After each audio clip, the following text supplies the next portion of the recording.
በስመ አብ ወወልድ ወመንፈስ ቅዱስ አሐዱ አምላክ አሜን። ኢተዘኪሮ አበሳዚአነ ያደገነ ፍጹመ ማስብ ኄር እግዚአብሔር አዘዞሙ ሙሴ ለሕዝብ ያክብሩ ሰንበተ በጽድቅ።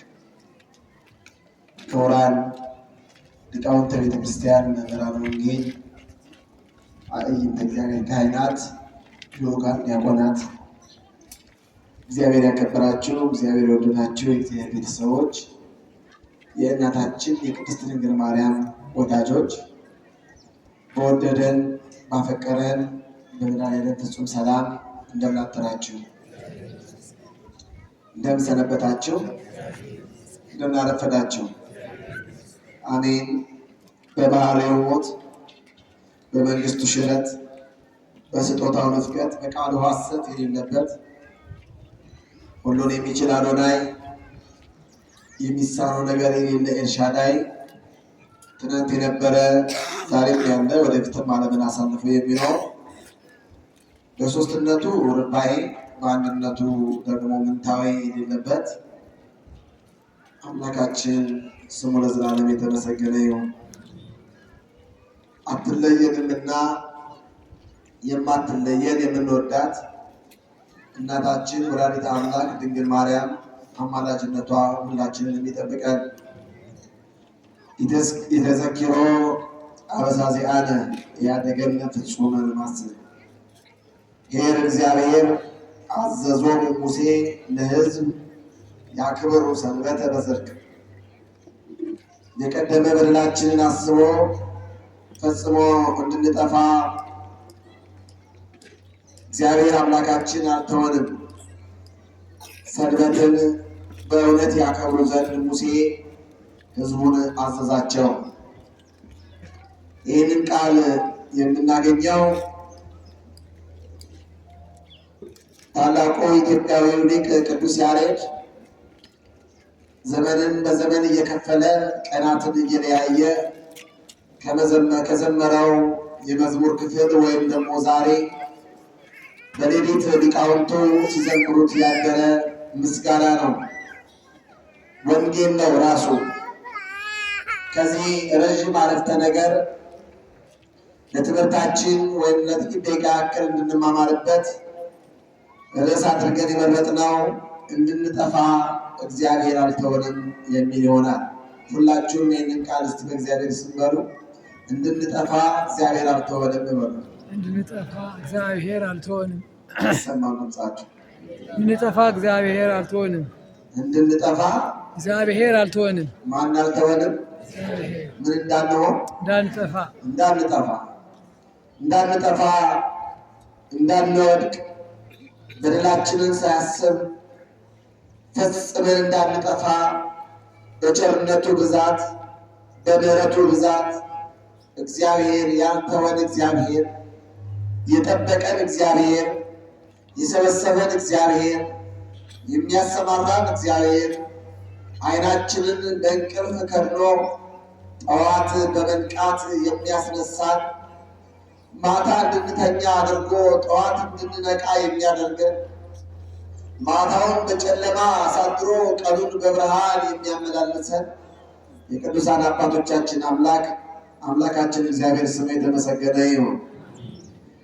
ጠዋት ዲያቆኑ በዘመረው መዝሙር ወይም በምስባኩ ላይ በዳዊት መዝሙር 78 ቁጥር 8 ላይ ይትዝክር ለነ አበሳነ ዘትካት ፍጡነ ይርከበነ ሳይልከ እግዚኦ እስመ ተመንደብነ ፈድፋደ ይላል። የቀደመ በደላችንን አታስብብን፣ አቤቱ ይቅርታ ፈጥኖ ይደረግልን፣ እጅግ ተቸግረናልና አለ ነቢየ እግዚአብሔር ክቡር ዳዊት። ውድ የእግዚአብሔር ቤተሰቦች ሁላችንም ይህችን ቀን ያየነው ይህችን ቀን የተመለከትነው ለዚህ ሰዓት የደረስነው በእኛ ብልሃት፣ በእኛ እውቀት፣ በእኛ ስልጣን፣ በእኛ ብርታት፣ በእኛ ኃይል፣ በእኛ ትጋትና በእኛ የእውቀት ልኬት አይደለም። እዚች ቀን ላይ የደረስነው ይህችን ቀን የተመለከትነው ማታ ተኝተን ጠዋት የተነሳ ነው። በደል እየሰራን ጥፋት እያጠፋን ከእግዚአብሔር የሚለይ ከቤተ ክርስቲያን የሚያወጣ ኃጢአት እየሰራን እንኳን ከቤቱ ያለየን በደላችንን ያልቆጠረብን እግዚአብሔር ነው። እግዚአብሔር ማንነቱን ስንናገር ምንነቱን ስንገልጽ ብዙ ጊዜ ኃያል መሆኑን፣ ስልጣን ያለው መሆኑን፣ ፍትሐዊ መሆኑን፣ የሚፈርድ መሆኑን እንደምንናገረው ሁሉ እግዚአብሔር አምላካችን ቸርና ይቅር ባይ መሆኑን ደግሞ የምንናገርለት ነው። እግዚአብሔር አምላካችን ቸርነትና ፍቅር የባህሪው ነው። ባህሪ ታውቃላችሁ። ባህሪ ሲባል በልምምድ ያመጣው አይደለም።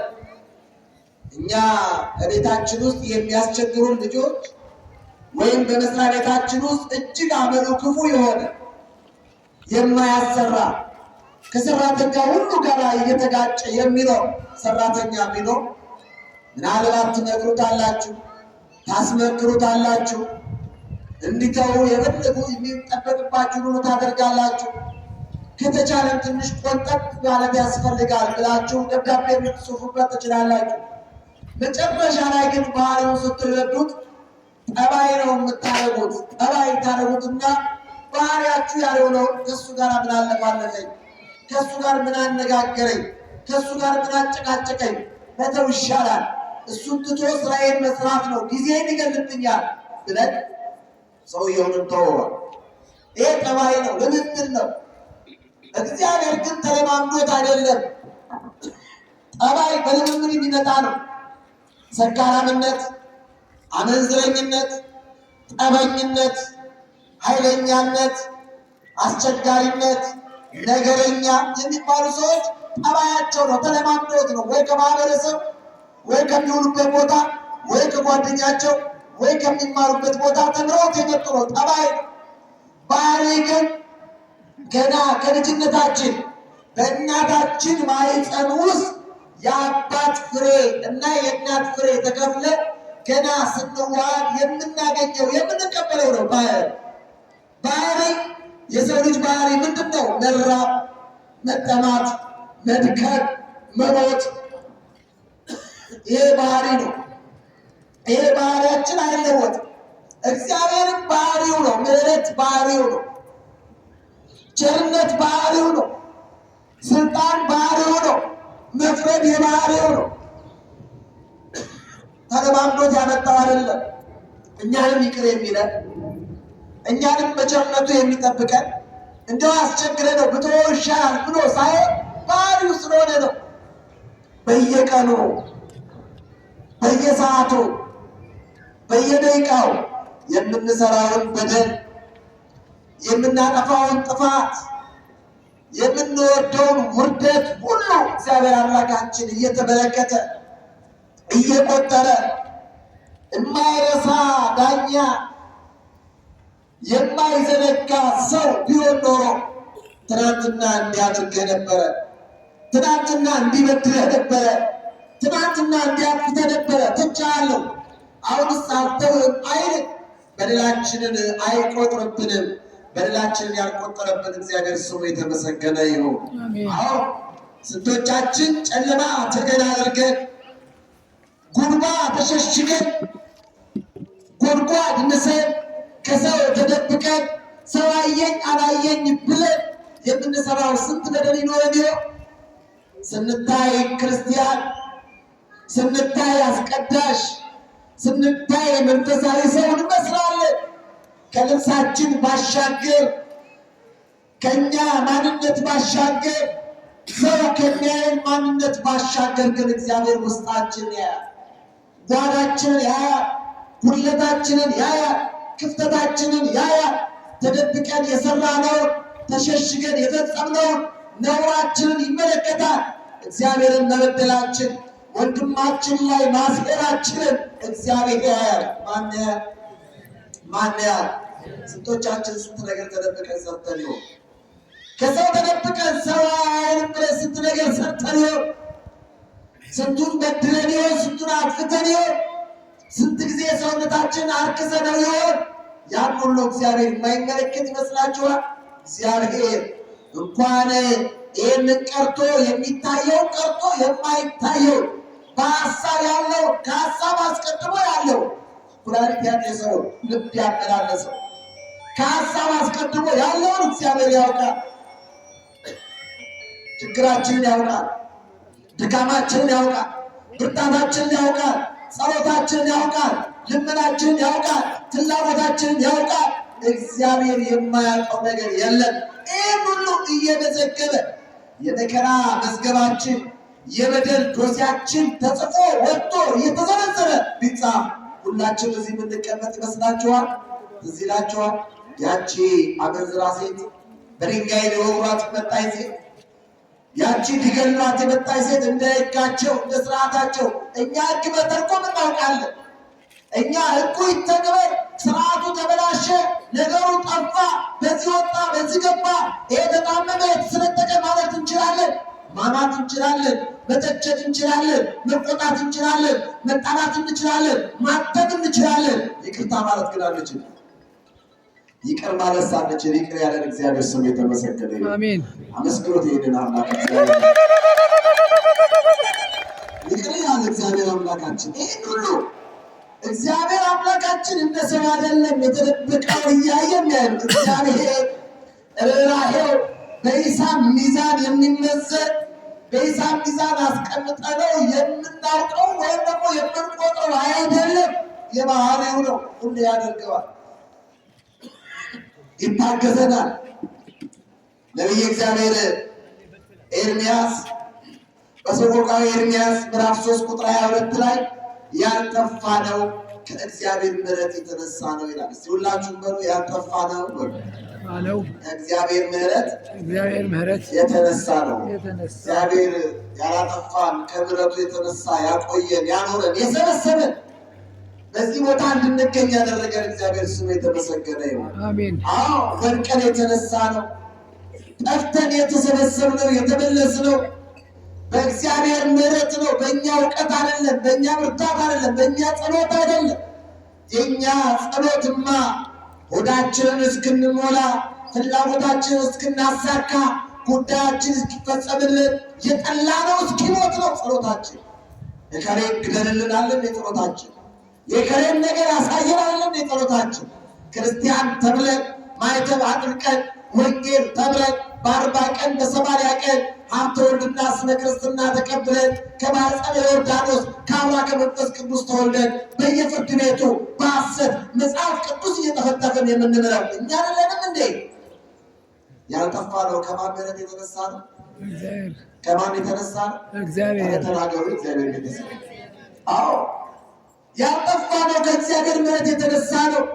ስንቶቻችን ክፋት ሰንቀን በደል ሸሽገን ቂም ቋጥረን ከወንድማችን ተጣልተን ከወንድሙ ጋር የተጣላ ቢኖር ይተውለት። ዛሬ የተቀደሰው ቅዳሴ ወንድሙን የሚጠላ ቢኖር ነቢያትን የሚያቃልል ቢኖር ከዋይን ከወልድ ማዕት ራሱን ያርቅ፣ ነፍሱን ያድን፣ መስቀልን አይበድል። የሚያይ ብርሃን አብ ከልጁ ጋር ቤተክርስቲያንን ከሚጎበኙ ከቅዱሳን ጋር አለና ነፍሳችሁን ተመልከቱ፣ ሰውነታችሁን ነፃ አድርጉ፣ የባልንጀራችሁን በደል አታስቡ፣ ማንም ከወንድሙ ጋር በቁጣ እንዳይኖር አስተውሉ፣ እግዚአብሔር ያያል፣ ልቡናችሁን ከፍ ከፍ አድርጉ አለ። ማን ያያል? ማን ያያል? አዎ ስንቶቻችን ተጣልተን ታረቁ ስትባሉ እግዚአብሔር አይታረቀንም እንድን ሰዎች የለንም? እሱ የምታረቀው እሷ የምታረቃት እግዚአብሔር አይታረቀኝም እንድን ሰዎች የለን? ግዴላችሁ እንኳን እግዚአብሔር ሳይታረቀን እግዚአብሔር ታርቆንም አልሆነልንም። ሆኖልናል፣ ተሳክቶልናል፣ ሞልቶልናል። እግዚአብሔር ታርቆንም አልሆነልንም።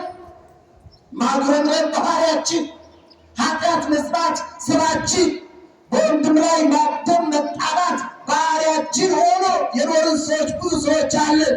ይህን ሁሉ ሳይቆጥር ያኖረን እግዚአብሔር ነው። ያልጠፋ ነው ከእግዚአብሔር ምሕረት የተነሳ ነው። ርኅራኄው አያልቅምና አለ። ምኑ አያልቅምና? ቸርነቱ አያልቅምና፣ ምሕረቱ አያልቅምና። የእግዚአብሔር ቤተሰቦች ይህን ትምህርት ዛሬ የምንማርበት ዋና ምክንያት ይሄ ዘመን አስተምሮ ነው። ሁላችሁም እንደምታውቁት ያለፈውን ዘመን ከመስከረም 26 ቀን ጀምሮ እስከ ኅዳር 5 ቀን ድረስ ዘመነ ጽጌ ወርኃ ጽጌ ብለን ስናከብር፣ ስንዘምር፣ ስናመሰግን ከርመናል። እናታችን ድንግል ማርያምን ስናመሰግናል። እነሆ ከሰው ልጆች ልቦና ስደትን ያጠፋ ዘንድ በስደቱ እነሆ እኛን እንባረክ ዘንድ ተሰደን ከወጣንበት ገነት ወደ በክብር እንመለስ ዘንድ መሰደዱን አስበን ስንዘምር ስናመሰግን ኢየሱስ ስዱድ ተስፋሆሙ ለስዱዳን ኢየሱስ ክፉ ተስፋሆሙ ለክፉዓን እያልን ስንዘምር ተስፋችን፣ መድኃኒታችን፣ ሕይወታችን፣ ሞገሳችን፣ ክብራችን የተሰደደ መሆኑን ነገር ግን ከስደት በኋላ መመለስ እንዳለ እነሆ መላዋ ኢየሩሳሌም እንዳለቀሰችው ሁሉ እንደምትበላ እነሆ ስንዘምር ቆይተናል። አሁን ደግሞ ከዛሬ ጀምሮ ከኅዳር 6 ቀን ጀምሮ እስከ ታኅሳስ 7 ቀን ቤተክርስቲያን ዘመኑን በተለያየ መንገድ ከፍላ ታስተምራለች። ይሄ ከዛሬ ጀምሮ ከኅዳር 6 እስከ ኅዳር 12 ቀን ያለው ሳምንት ዘመነ አስተምህሮ ይባላል። ምን ይባላል? ዘመነ አስተምህሮ ይባላል። ቀጥሎ ያለው 8 ቅድስት ይባላል። ከኅዳር 12 ቀን ጀምሮ ያለው ከዛ ቀጥሎ ያለው ምኩራብ ይባላል። እግዚአብሔር ካጠጣን መጻጉዕና ደብረ ዘይትን እናገኛለን። በዚህ በዘመነ አስተምህሮ ከኅዳር 6 እስከ ታኅሳስ 7 ወይም ስብከት የሚባለው የመድኃኒታችን ኢየሱስ ክርስቶስ መወለዱን የምንሰብክበት የምንናገርበት ቀን እስኪደርስ ድረስ ይህን እናገራለን። በዚህ መሰረት ዛሬ ቤተክርስቲያን ቀኑን የምህረት ቀን፣ የሰላም ቀን፣ የይቅርታ ቀን፣ ሁላችንም በይቅርታ የምንመላለስበት ቀን እንዲሆን አድርጋ ቤተክርስቲያን ታስተምራለች። የዕለቱ ወንጌል የማቴዎስ ወንጌል ምዕራፍ 6 ቁጥር 5 ነው። የእግዚአብሔር ቤተሰቦች የዕለቱ ስብከት የዕለተ ሰንበት ትምህርት ከዕለቱ ወንጌል ጋራ ከዕለቱ ዝማሬ ጋራ ከዕለቱ ምስባክ ጋራ በዕለቱ ከሚነበቡት መልእክታት ጋራ አብሮ መስማማት አለበት። ቤተክርስቲያን ተሰርታ ያለቀች ነች። ቤተክርስቲያን አባቶቻችን አዘጋጅተው የጨረሷት ቤት ነች። እኛ መተን የምንጨምረው ነገር የተዘጋጀውን የተሰራውን የተሰናዳውን አጣፍጦ መብላት ነው እንጂ የምንጨምረው ነገር የለም። አባቶቻችን ይህን ስላደረጉልን ክብርና ምስጋና ይገባቸዋል። ለዚህ የማቴዎስ ወንጌል ምዕራፍ 6 ቁጥር 5 ጀምሮ ስትመለከቱ ከይቅርታ ጋር የተያያዙ ትምህርቶችን እናያለን። በዚህ ዕለት የተነበበው ወንጌል ለሰዎች እይታ ወይም ሰዎች እንዲያዩአችሁ በአደባባይ ቆማችሁ በምኩራብና በሰገነት ሰው እንዲያይልኝ፣ ሰው እንዲመለከትልኝ፣ ሰው እንዲሰማልኝ፣ ሰው ጸላይ መሆኔን፣ ሰው እንደው ጸሎተኛ መሆኔን፣ ሰው እኔ መንፈሳዊ ሰው መሆኔን፣ ሰው ክርስቲያን መሆኔን እንዲያውቁልኝ ብላችሁ በአደባባይ ለሰዎች ትታዩ ዘንድ ጸሎታችሁን በአደባባይ አታድርጉ ይላል ሲጀምር ወንጌል። እግዚአብሔር ቤተሰቦች ይሄ አንዱ ቤተክርስቲያናችን ውስጥ የሚታይ ስህተት ነው። ወገኖች ስህተት ነው። አንዳንድ ሰዎች አሉ ጸሎታቸው እንዲታይላቸው ሰዎች ጸላይ ናቸው እንዲላቸው ወንጌል እየተሰበከ ቃለ እግዚአብሔር እየተነገረ በጨረቃ ጥላ እንደመያዝ እነሆ በአደባባይ መዝሙሩ እየተዘመረ ወንጌል እየተሰበከ ቅዳሴ እየተቀደሰ አድባብ እየተባለ ዳዊት አውጥተው ሰኔ ጎልጎታ አውጥተው የሚጸልዩ ሰዎች ምን ማለት ነው? ምን ማለት ነው? እግዚአብሔር ቤተሰቦች ይህ ስርዓተ ቤተክርስቲያን አይደለም፣ ልናውቀው ያስፈልጋል። ይህን ነው አስተካክሉ ያለ የማህበር ጸሎት ባለበት እንዲሁም አባቶቻችን ሲናገሩ፣ ሊቃውንቱ ሲናገሩ፣ ገዳማውያኑ ሲናገሩ የማህበር ጸሎት ካለ የግል ጸሎት ትተህ በማህበር ጸሎት ተሳተፍ ነው የሚሉት የእግዚአብሔር ቤተሰብ። እኛ ግን ልክ ወንጌል እየሰማን ቃለ እግዚአብሔር እየተማረን በወንጌሉ ላይ የእኛን ጸሎት ቆመን የምንደግም ሰዎች አለን በአደባባይ። በጣም ይገርመኛል። ይሄ ይኸውላችሁ ወንጌሉ እንደተናገረው በአደባባይ ለመታየት ለመሰማት እንድንታወቅ ጸላይ ናችሁ። ይሄ ስላችሁ አንድ ነገር እንድታውቁ እፈልጋለሁ። ወንጌሉ ያለው ሰው በተሰበሰበበት አትጸልዩ አይደለም። ሰው እያያችሁ አትጸልዩ አይደለም። ሰው እያያችሁ ጸላይ መስላችሁ አትታዩ አይደለም ያለው። ሰው ያየኛል ብለን፣ ሰው እንዲያይልኝ ብለን፣ ሰው እንዲያውቅልኝ ብለን፣ ጸሎተኛ እንዲለኝ ብለን በአደባባይ አትጸልይ ይላል ሲጀምር። ወገኖች ለሰዎች እይታ ተዘጋጅተን በምኩራብ በቤተ መቅደስ በአደባባይ ብዙ ሰዓት በመቆም የሚደረግ ጸሎት ዋጋ እንደሌለው እግዚአብሔርም እንደማይቀበለው የዕለቱ ወንጌል ያስተምራል። ጸሎታችን እንዴት መሆን አለበት? ጸሎታችን በመጀመሪያ ቂምን በመተው ከወንድሙ ጋር የተጣላን ሰው ቢኖር ወንድሙ ጋር ታርቆ ሰላም ሆኖ በፍቅር ሆኖ መጸለይ ያለበት። ሁለተኛ ጸሎት የእግዚአብሔርን ፈቃድ የምንጠይቅበት እንጂ የእኛም ፈቃድ ብቻ የምናሟላበት አይደለም። የማንም ፈቃድ እየሰማችሁ ነው?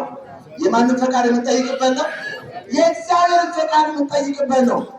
የእግዚአብሔርን ፈቃድ ለመጠየቅ ነው የምንጸልየው። የግል ጉዳያችንን ለማሟላት የግል ጥያቄያችን እንደ መንግስት መስሪያ ቤት ሰራተኛ ማመልከቻ ይዘን አጥተን አቅርበን ለመሄድ አይደለም። ታመን ሊሆን ይችላል፣ ተቸግረን ሊሆን ይችላል፣ አጥተን ሊሆን ይችላል፣ ጎሎብን ሊሆን ይችላል።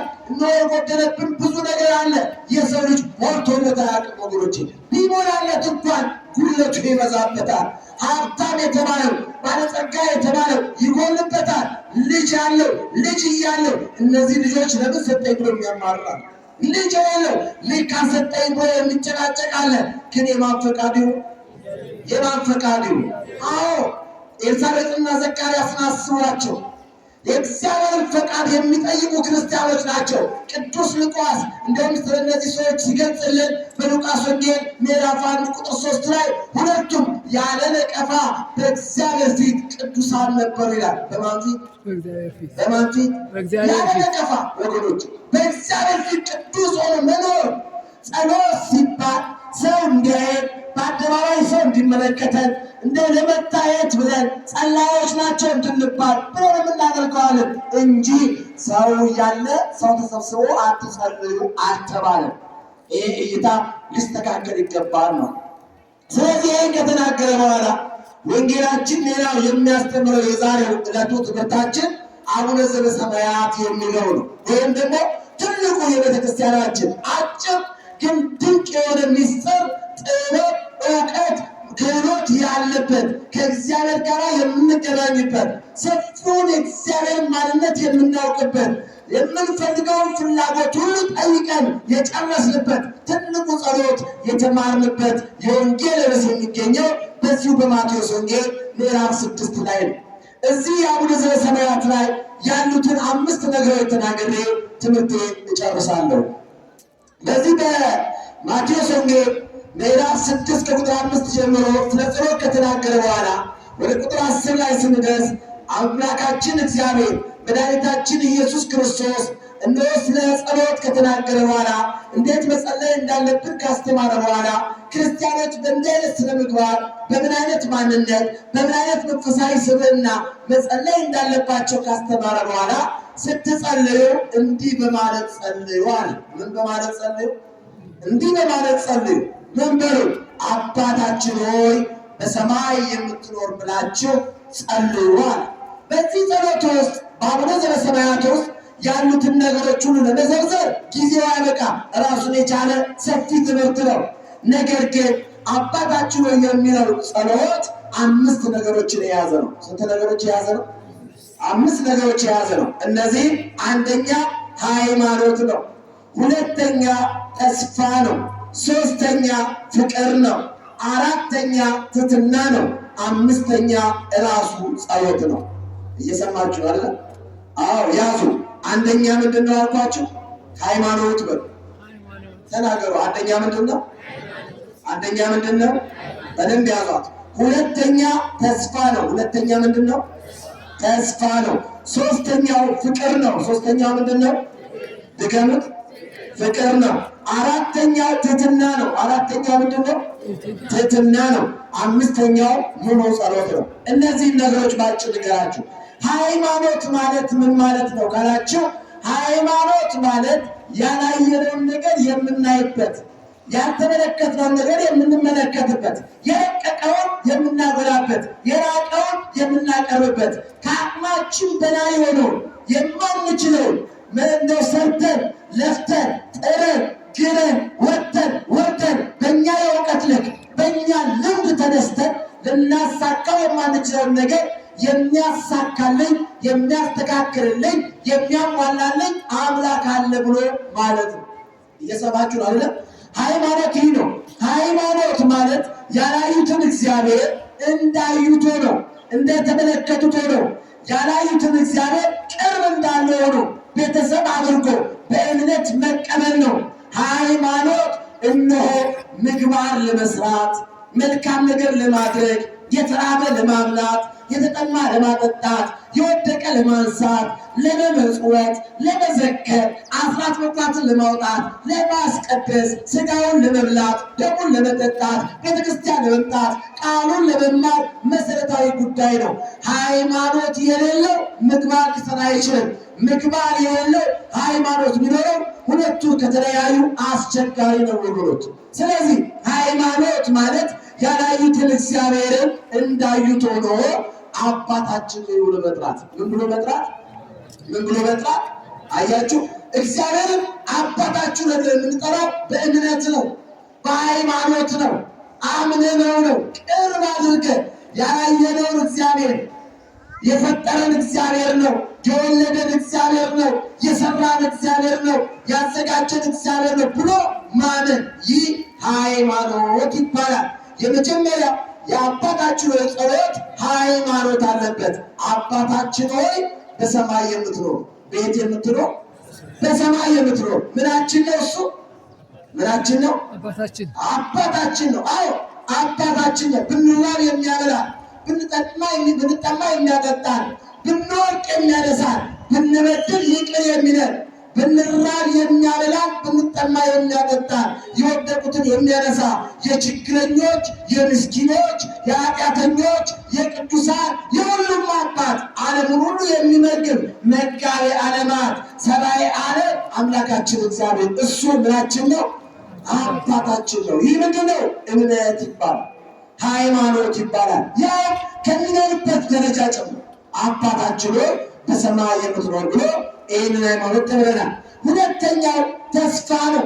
የሰው ልጅ በዚህ ምድር ላይ የሚኖረው በሃይማኖት የሚሰበሰበው ቃሉን የሚሰማው ስጋውን የሚበላው ደሙን የሚጠጣው የሚመጸውተው የሚዘክረው ከክፋት የሚመለሰው ንስሐ የሚገባው ተስፋ ስላለው ነው። ምን ስላለው ነው? ተስፋ ስላለው ነው። ተስፋ ባይኖር ኖሮ ቤተክርስቲያን ተሰብስበው ለማስቀደስ መጥቶ ለመመጽወት አይቻልም። ተስፋ ባይኖረን ኖሮ ነገን የማናስብ ነገ የሚመጣው ሰማያዊ ተስፋ ነገ የሚመጣው ዘላለማዊ ተስፋ ነገ የምናገኛት ከገቡባት መውጣት ቅኖ የሌለባት አኮቴቶሙ ዕረፍቶሙ ወዕረፍቶሙ አኮቴቶሙ የተሰኙ ቅዱሳን መላእክት የሚገኙባት ምስጋናቸው ምግባቸው ምስጋና ከሆኑ መላእክት ጋር የምንዘምርባት ተስፋ የምናደርጋት ምን አለች? መንግስተ ሰማያት አለች። ምን አለች? ምን አለች? መንግስተ ሰማያት አለች። ልብ አሉ። ሁለተኛው ተስፋ አለ በዚህ ውስጥ መንግስትህ ትምጣ። ምን ይምጣ? ምን ይምጣ? አዎ የእግዚአብሔር መንግስት ይምጣ። ምን ይምጣ? አዎ የእግዚአብሔር ቤተሰቦች የእግዚአብሔር መንግስት ቃል ተገብቶ የሚሻር አይደለም። አሟላለሁ ተብሎ የሚጎልበት አይደለም። የኢኮኖሚ ግሽበት የሚያጋጥመው አይደለም። የእግዚአብሔር መንግስት ዘላለማዊ ነው። የእግዚአብሔር መንግስት ቅዱሳን የሚሰበሰቡበት ነው። የእግዚአብሔር መንግስት ከመላእክት ጋር የምንዘምርበት ነው። የእግዚአብሔር መንግስት የማንራብበት ነው። የእግዚአብሔር መንግስት ልብሳችን ጸጋ የሆነበት ነው። ያ መንግስት ለሁላችንም ይምጣልን። ያችን መንግስት ተስፋ እናደርጋለን። ያችን መንግስት ተስፋ አድርገን ንስሐ እንገባለን። የተራበ እናበላለን፣ የወደቀ እናነሳለን፣ የታረዘ እናለብሳለን። ቤተክርስቲያን አንጸን ስጋውን በልተን ደሙን ጠጥተን ተዘጋጅተን እንጠብቃለን። ይህ የሚያደርገን ምንድን ነው ቃላችሁ? መንግስት ትምጣ። ምን ትምጣ? ምን ትምጣ? አያስፈልግም። በዚህ ክፉ ዘመን፣ በዚህ በጨካኝ ዘመን፣ በዚህ በገዳይ ዘመን፣ በዚህ ሰው ጨካኝ በሆነበት ነፍሱ በሽተኛ በሆነችበት ዘመን የእግዚአብሔር መንግስት አያስፈልግም ትላላችሁ? የማያስጨንቀው የእግዚአብሔር መንግስት ዘላለማዊ መንግስት፣ ሰላማዊ መንግስት፣ ህይወት የሆነው መንግስት፣ ይህ መንግስት ያስፈልጋል። ይህ መንግስት ፍለጋ ነው እዚህ ቁጭ ብለን ሰማያዊት ኢየሩሳሌም እየተመለከትን በምድራዊቷ ኢየሩሳሌም ቤተክርስቲያን ተገኝተን የምንዘምረው፣ የምናመሰግነው፣ የምናስቀድሰው፣ ወንጌል የምንማረው ምኑ ይምጣልን? ምኑ ይምጣልን? ተቸግረናል፣ መንግስቱ ይምጣልን። ተርበናል፣ መንግስቱ ይምጣልን። ሰላም አጥተናል፣ መንግስቱ ይምጣልን። ፍቅር አጥተናል፣ መንግስቱ ይምጣልን። ክርስቲያኖች በየቦታው እየታረዱ ደማቸው እየፈሰሰ ነው። መንግስቱ ይምጣልን፣ ኑሮ ይምጣልን፣ መንግስቱ ይምጣልን። እግዚአብሔር መንግስቱን ለሁላችን ይላክልን። ይህ ተስፋ ይባላል። ሶስተኛው ፍቅር ነው። ፍቅር ደግሞ የሰው ልጆች የሚኖሩት በፍቅር ነው። ምን? እግዚአብሔርን በማፍቀር ነው። እግዚአብሔርን በመውደድ ነው። ወንድማቸውን በመውደድ ነው። ለሰው ልጅ ትልቁ ነገር አስፈላጊ ፍቅር ነው ወገኖች። ፍቅር ካለ የዕለቱ ነው የሚያሳስበን። ፍቅር ካለን የዛሬ ዓመቱ አያስጨንቀንም። ፍቅር ካለን የነገው አያሳስበንም። ፍቅር ካለን ስለ ሌላው እንጨነቃለን። ፍቅር ካለን ስለ ወንድማችን እናስባለን። ስለ ግላችን ብቻ እንጸልይ። በጋራ ስንጸልይ ፍቅር መሆኑን የሚያሳስበው የአባታችን የጸሎት ስነ ስርዓት ውስጥ የምትመለከቱት የጋራ መሆኑን፣ የፍቅር መሆኑን፣ የአንድነት መሆኑን የምንመለከተው የዕለት እንጀራችንን ስጠን ይላል። የምን እንጀራችንን አያችሁ? ፍቅር ነው። የጋራ እኮ ነው። ለሁላችንም ስጠን ነው። እሱ ሽሮ ከበላ ይበቃዋል፣ እኔ ግን እንደ አንድ ስጋ ልብላ የሚል አይደለም። ፍቅር ለሁላችንም ምናችንን ይስጠን? የዕለት እንጀራችንን። የዕለት እንጀራ የተባሉት ንስሐ፣ ምስጋና፣ ቃል እግዚአብሔር ናቸው። የእግዚአብሔር ቤተሰቦች ሆድ መሙላት አይደለም። የሰው ልጅ የክርስቲያን ምግቡ ሆድ መሙላት አይደለም። እንጀራ መብላት አይደለም። ውሃ መጠጣት አይደለም። ዛሬ የበላው ነገ ይርባል። ዛሬ የጠጣው በኋላ ይጠማሃል። ዛሬ የበላው ነገ በሽታ ይዞ ይመጣብሃል። እነሆ ንስሐ ግን ኃጢአትን ታስተሰርያለች፣ ከእግዚአብሔር ጋር ታገናኛለች። እነሆ ምግባችን ምስጋናችን የእግዚአብሔር ቃል ከሆነ ከእግዚአብሔር ጋር እንዴት መኖር እንዳለብን መንፈሳዊ ማንነታችንን እንመለከትበታለን። የእግዚአብሔር ቃል ራሳችንን መስታወት ሆኖ ያሳየናል። የዕለት ምግባችን የክርስቲያኖች የእግዚአብሔር ቃል ነው። ማለት ነው። ከኔ ጋር ናችሁ? እንደናደራችሁ እግዚአብሔር ስም የተመሰገነ ነው። ሌላው ትሕትና ነው። ትሕትና ነው። ትሕትና ምንድን ነው ካላችሁ ራስን ዝቅ ማድረግ ነው። እየሰጡ እንዳልሰጡ አድርጎ ገና ምን አደረግኩ ማለት ነው። እየጸለዩ እየወደቁ እየተነሱ ገና ብዙ ይቀረኛል ማለት ነው። እንደነ ቅዱስ ጊዮርጊስ እንደ ጻድቁ እንደ አባታችን እንደ አቡነ ተክለ ሃይማኖት ታስታውሳላችሁ። ታላቁ አባት ኢትዮጵያዊው ጻድቅ የኢትዮጵያ ብርሃን የወንጌሉ አርበኛ ጻድቁ አባታችን አቡነ ተክለ ሃይማኖት ዓለምን ሁሉ ኢትዮጵያን ሁሉ እየዞሩ አስተማሩ። 90 ዓመት እየሰማችኋል። 90 ዓመት ጠላት ዲያብሎስን እያሳደዱ ቤተክርስቲያን እየተከሉ እነሆ አምልኮ ባዕድን እያጠፉ ሃይማኖትን አጸኑና በ90ኛ ዓመታቸው ላይ ምን አሉ? እኔ ለኢትዮጵያ ብርሃን ሆኛለሁ፣ ለእኔ ግን ጨለማ ነኝ አሉ። አያቸው ወገኖች፣ ትሕትና ማለት ነው። ትሕትና ማለት ነው።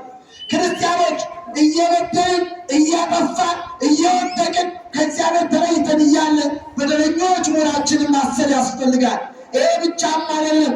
ጿሚ ስንሆን፣ ታራሚ ስንሆን፣ ክርስቲያን ስንሆን፣ ስንሰጥ፣ ስንመጸውት ደግሞ የበለጠ በደላችንን ይቅር በለን ብለን በትሕትና ዝቅ እንላለን። ትሕትና ማለት እነሆ እየበቁ በደላችንን ይቅር በለን ማለት ነው። እየሰማችሁ አይደል? እየበቁ እየጾሙ እየጸለዩ ለእግዚአብሔር ቅርብ እየሆኑ መልካም ክርስቲያን ሆነው በደላችንን ይቅር በለን። ምናችንን ይቅር በለን? እግዚአብሔር በደላችንን ይቅር በለን። የመጨረሻው ጸሎት ነው። ጸሎት ከመጀመሪያው እስከ መጨረሻው ድረስ ለዘላለሙ አሜን። እመቤታችን ድንግል ማርያም ብለን ኃጢአታችን ያሰርን ዘንድ ወደ ጌታችን ለምኝልን እስከሚለው ድረስ ያለው ጸሎት ነው። 81ዱ የቤተ ክርስቲያኒቱ መጽሐፍ 81ዱ 10 መጽሐፍት በሙሉ የታሰሩት በእነዚህ በ5 ዋና ዋና ምሰሶዎች ናቸው። እግዚአብሔር አምላካችን ቃሉን እንድንሰማ በቤቱ እንድንሰበሰብ ስላደረገ ስሙ የተመሰገነ ይሁን። የቀደመ በደላችንን አያስብልን። የቀደመ በደላችንን አስቦ አይፍረድብን። የወደቅነውን ያንሳ፣ የተቸገርነውን ይመግበን። የወደቅነውን አንስቶ በምሕረትና በበጎኝነት ጎብኝቶ የልባችን መሻት ሁሉ እግዚአብሔር አምላካችን ይፈጽምልን። የእኛ ፍላጎት ሳይሆን የእግዚአብሔር ፍላጎት ይሁንልን። የእሱ ቅዱስ ፈቃዱ ይሆንልን። የእኛ መሻት ሳይሆን የእግዚአብሔር መሻት በቤታችን ውስጥ ይከናወንበት። በጸሎታችን ውስጥ የእግዚአብሔርን መሻት ጨምሩ። በጎነታችሁን ለእግዚአብሔር አድርጉት። መልካምነታችሁን ለእግዚአብሔር ስጡት። የእግዚአብሔር ቤተሰቦች የቀደመ በደላችንን ሳያስብብን፣ በቀደመ በደላችን ሳይፈርድብን በየዕለቱ እየመገበ እያበላ እያጠጣ ክረምትና በጋን እያፈራረቀ በቤቱ ሰብስቦ ቃሉን የመገበን ስጋውን እንድንበላ ደሙን እንድንጠጣ የበቃን ያደረገን ስሙ ለዘላለም የተመሰገነ ይሁን። ስሙ ለዘላለም የተመሰገነ ይሁን። እንድንጠፋ እግዚአብሔር አልተወንም። እስቲ በሉላችሁ እንድንጠፋ እግዚአብሔር አልተወንም።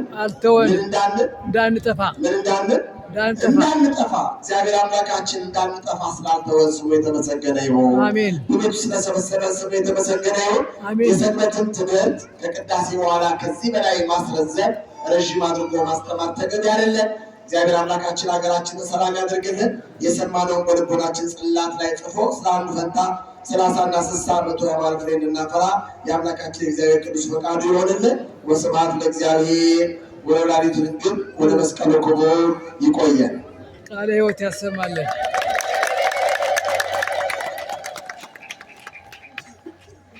ደግማችሁ እግዚአብሔር ከፍ አድርጋችሁ አመስግኑ። እግዚአብሔር አመስግኑ። ያንሳል መቀየር ደግማችሁ አመስግኑ። መጋቢ ሐዲስ መምህር ትጉህ የራቀውን አቅርበው የረቀቀውን አመስጥረው የዕለቱን ወንጌል በሚገባ በሚገባ ንባቡን ከትርጓሜ አስማምተው መግበውናልና ለመጋቢ ሐዲስ ቃሎት ያሰማልን።